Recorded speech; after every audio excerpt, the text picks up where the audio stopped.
नमस्कार साथियों, जय हिंद। द पॉलिटेक्निक क्लासेस में आप सभी का स्वागत है। मैं आलोक कुमार दांगी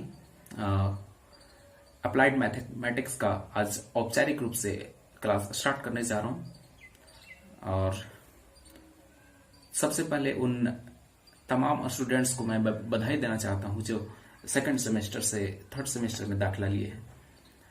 और आप सभी जैसा कि जानते हैं, यू मस्ट नो कि ये कोविड-19 महामारी जो है पूरे विश्व में फैल रही है और ये काफी हद तक हमारे जान माल को नुकसान भी पहुंचा रही है।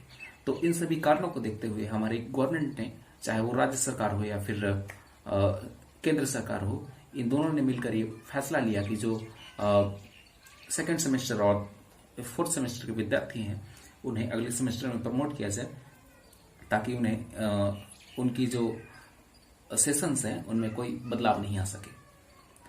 और काफी दिनों से लॉकडाउन चल रहा है, जिसके वजह से हम काफी दिनों से घर में ही बंद हैं। और ये जो है हमारे मानसिक रूप से काफी नुकसान पहुंचा रहा है, खास करके जो युवा है उनके लिए और जो स्टूडेंट्स हैं उनके लिए। This is a very profound effect for the peoples. But हमें इसे कहीं ना कहीं निजात पाना होगा, इस महामारी का सामना करना होगा। और जो ये समय मिला है अकेलापन का, इसे हमें सदुपयोग करना होगा, यूं कहें तो। और लोग ये भी कहते हैं कि आपदा को ही अवसर में बदल डालते हैं, तो ये भी सही है, बदल डालो। तो हालांकि उन लोगों के लिए काफी घातक सिद्ध हो रही है जो जिनके पास बुनियादी सुविधाएं उपलब्ध नहीं है, जिन्हें खाने को नहीं मिल रहा है, उनके लिए काफी नुकसानदायक। तो हमारी गवर्नमेंट और जो सक्षम लोग हैं वे इनकी मदद करने के लिए आगे आ रहे हैं और काफी हद तक मदद कर भी पा रहे हैं। तो मुझे एक इतिहास का एक बड़ा ही हसीन हादसा याद आ रहा है, जिसे मैं कुछ दिन पहले पढ़ा था, लेकिन इसे हम हसीन हादसा नहीं कहेंगे। हालांकि मैथ और साइंस और यूं कहें तो हमारे इंजीनियरिंग के लिए काफी हसीन हादसा ही था।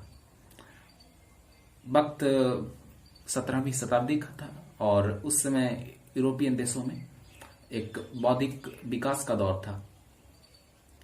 और हमारे उन दिनों में आइजैक न्यूटन साहब कैम्ब्रिज विश्वविद्यालय के एक ट्रिनिटी कॉलेज था, उस कॉलेज का नाम आप सभी शायद सुने होंगे। हमारे जो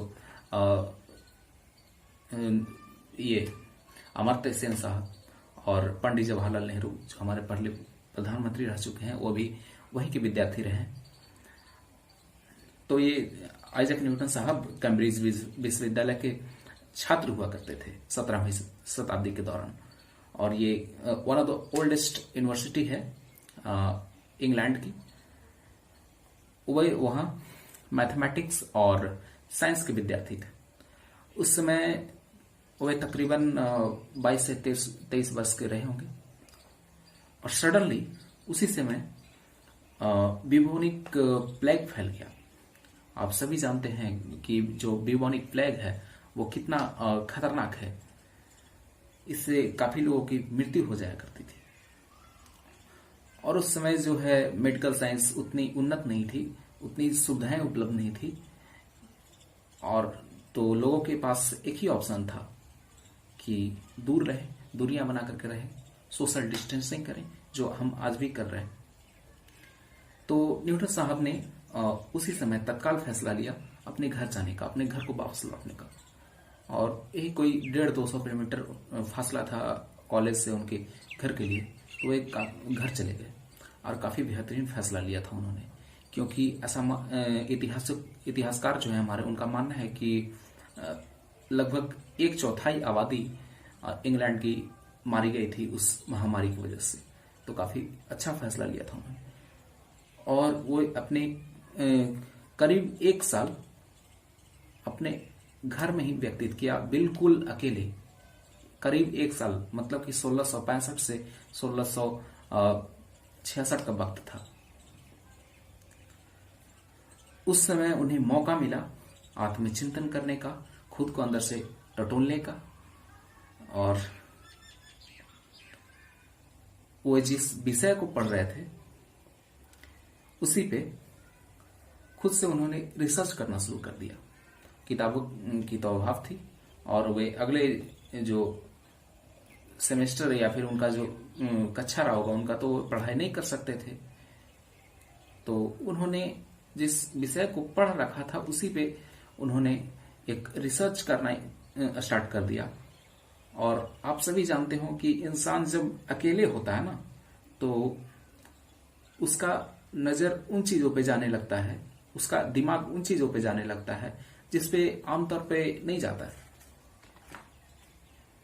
इसी दरमियान जो हसीन हादसा का मैं बात कर रहा था, उन्होंने ईयरली कैलकुलस के सारे फॉर्मूले को लिख डाला और उसके सारे कॉन्सेप्ट को लिख डाला।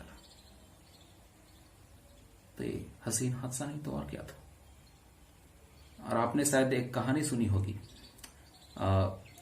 कि सेब की पेड़ से एक फल गिरा और न्यूटन साहब जो थे उस पेड़ के नीचे बैठे हुए थे, और वहीं से गुरुत्वाकर्षण का सिद्धांत का शुरुआत हुआ, जिसने जो है इंजीनियरिंग और साइंस के दिशा को पूरी तरह से बदल डाला। इसमें अहम भूमिका निभाई कैलकुलस ने, जिसके विषय में आज हम पढ़ने वाले हैं। और वो जो पेड़ था वो कहीं और नहीं, उनके बेडरूम जो था उनके विंडो के जस्ट सामने था। तो पेड़ तो उन्होंने कई और देखे होंगे, फल तो गिरते कई और बार देखे होंगे उन्होंने, लेकिन उस समय वह आत्मचिंतन कर रहे थे और उनका नजर जो है कहीं ना कहीं उस बिंदु पर जाकर के अटक गया कि ये जो फल जो है वो नीचे ही क्यों आया।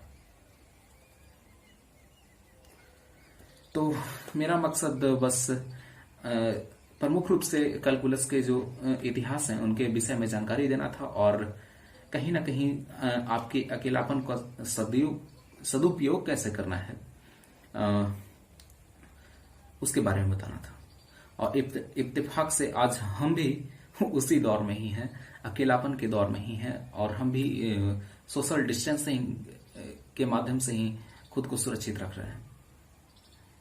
तो इनसे हमें सीख मिलती है, प्रमुख रूप से यही उदाहरण मिलता है कि जब हम बाहर नहीं जाएं तो खुद के अंदर जाएं, खुद के भीतर जाएं। और किसी शायर ने बड़ा ही सच कहा है कि जिंदगी में उसने बड़ी बात कर ली, खुद से जिसने मुलाकात कर ली। तो हमें वक्त मिला है खुद से मुलाकात करने का। हमें हताश नहीं होना है, बिल्कुल हताश नहीं होना है। We have to fight back hard and we have to make it hard and prove it ourselves what I can do actually. तो आइए आज हम अपने जो सिलेबस हैं, जो अप्लाइड मैथमेटिक्स के, उन पे जानकारी प्राप्त करेंगे। और आने वाले दिन में मैं इसके जो इंजीनियरिंग लाइफ है उसमें इस कैलकुलस की जो हम अभी पढ़ने वाले हैं, इंटीग्रल कैलकुलस या फिर इंटीग्रेशन कहें तो, उनकी आम जीवन में या फिर इंजीनियरिंग लाइफ में क्या आवश्यकता है। ठीक है, तो चलिए पढ़ते हैं। तो ये इंटीग्रेशन का हमारा सिलेबस है जो भी आपके थर्ड सेमेस्टर में पढ़ना है, और ये तकरीबन 20 मार्क्स का होता है जो आपको ऑब्जेक्टिव और सब्जेक्टिव मिलाकर के पूछे जाएंगे। इसका एक और नाम होता है जिसे हम इंटीग्रल कैलकुलस भी कहते हैं, यानी हिंदी में हम इसे समाकलन कहते हैं, यानी कि चीजों को एक जगह इकट्ठा करना, उसका आंकड़ा निकालना। एंटी डेरिवेटिव यानी इंटीग्रेशन जो है डिफरेंशिएशन का पूरी तरह से रेसिप्रोकल होता है। देखते हैं कैसे होता है ये रेसिप्रोकल। जैसे हमने एक्स स्क्वायर का डिफ्रेंसिएशन करना है तो ये क्या होगा, सिंपली 2x लिख देंगे, इससे क्या दिक्कत है। और अगर हम 2x का इंटीग्रेशन करेंगे तो ये क्या आएगा, x का पावर 1 है तो 1+1 होगा, डिनोमिनेटर में हमारा 1+1 हो जाएगा, तो ये 2x² बटा 2 हो जाएगा, 2 से 2 कट, यानी कि x² हमारा इंटीग्रेशन हमारा, यानी कि इसका जस्ट रेसिप्रोकल है। ठीक है,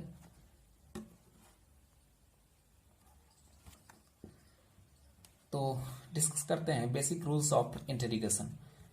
सबसे पहले होता है सम और डिफरेंसेस, यानी कि जोड़ के आधार पे और घटाव के आधार पे, एडिशन और सब्सट्रैक्शन। ठीक है, फिर है उसके बाद स्केलर मल्टीप्लीकेशन, यानी कि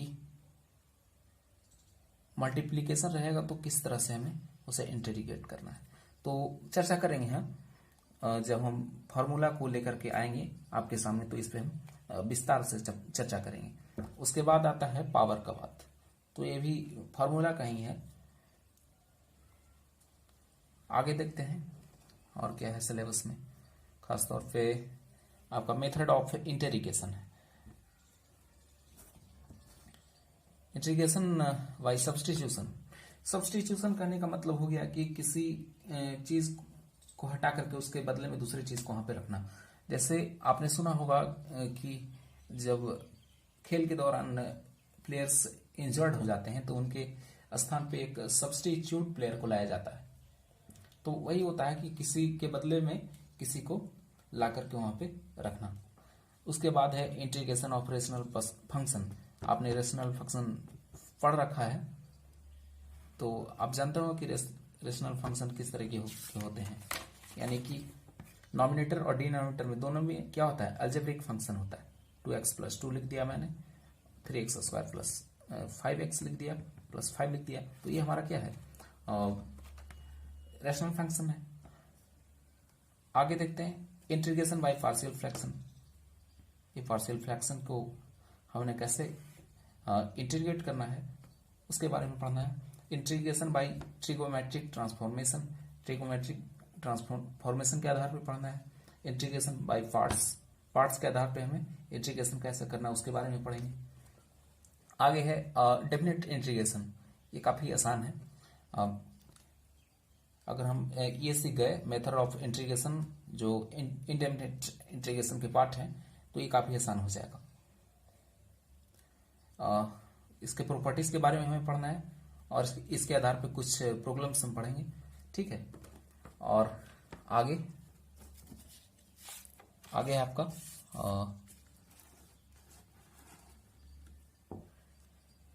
एप्लीकेशन ऑफ डेफिनेट इंटीग्रल्स। हाँ, ये काफी जरूरी है। जब हम किसी चीज को पढ़ते हैं तो उसके बारे में जानकारी आवश्यक है कि उसका इस्तेमाल हम किस रूप में करेंगे। तो एरिया निकालने में करेंगे किसी भी कर्व का। ठीक है, एरिया बिटवीन टू कर्व्स का, यानी कि दो कर्व, यानी कि कुछ ऐसे दे दिया, ये जो एरिया है इसे हम कैसे निकालेंगे, तो इसे हम डेफिनेट इंटीग्रल्स की मदद से ही इसे हम निकालेंगे।